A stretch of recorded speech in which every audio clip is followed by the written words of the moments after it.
হাতের কাছে থাকা মাত্র অল্প কয়েকটা জিনিস দিয়ে আজকে আমি এই সুন্দর ওয়াল ডেকোরটা বানিয়েছি। আর এই ওয়াল ডেকোরটা আপনার দেয়ালে সাজালে আপনার দেয়ালের সৌন্দর্য কয়েক গুণ বেড়ে যাবে।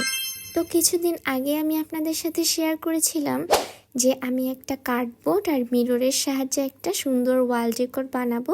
তো আজকে আমি সেটার ফাইনাল লুক নিয়ে আপনাদের সাথে চলে এসেছি। তো এখানে আমি কার্ডবোর্ডটাকে রাউন্ড শেপ করে কেটে নিয়েছিলাম। এবার আমি গ্লু গানের সাহায্যে মিররটাকে একদম মাঝখানে বসিয়ে দিয়েছি।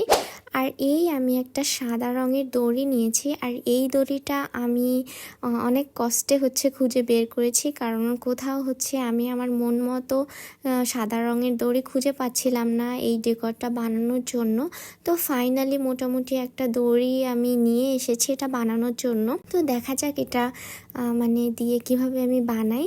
তো আমি গ্লু গানের সাহায্যে মিররের চারপাশে এই দড়িটাকে বারবার ঘুরিয়ে ঘুরিয়ে একদম লাগিয়ে দেব, চারপাশে একদম রাউন্ড করে।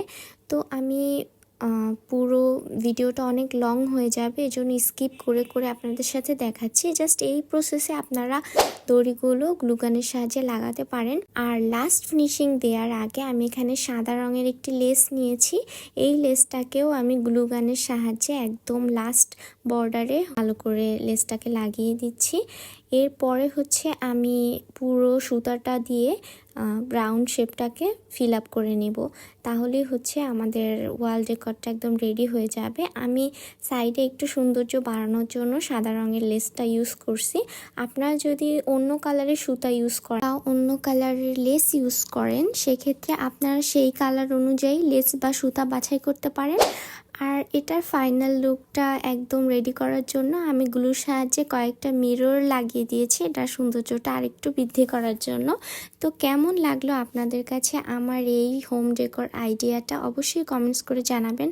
আর হ্যাঁ, আপনারা চাইলে এগুলো আমার কাছে অর্ডারও করতে পারেন। যদি আপনাদের ভালো লাগে তাহলে আপনারা এগুলো আপনাদের বাসায় নিয়েও এগুলো আপনারা সাজিয়ে রাখতে পারেন। তো আপনাদের কাছে ফাইনাল লুকটা কেমন লাগছে অবশ্যই কমেন্ট করে জানাবেন। আজকের ভিডিওটা এই পর্যন্তই। সবাই ভালো থাকবেন। আল্লাহ হাফেজ।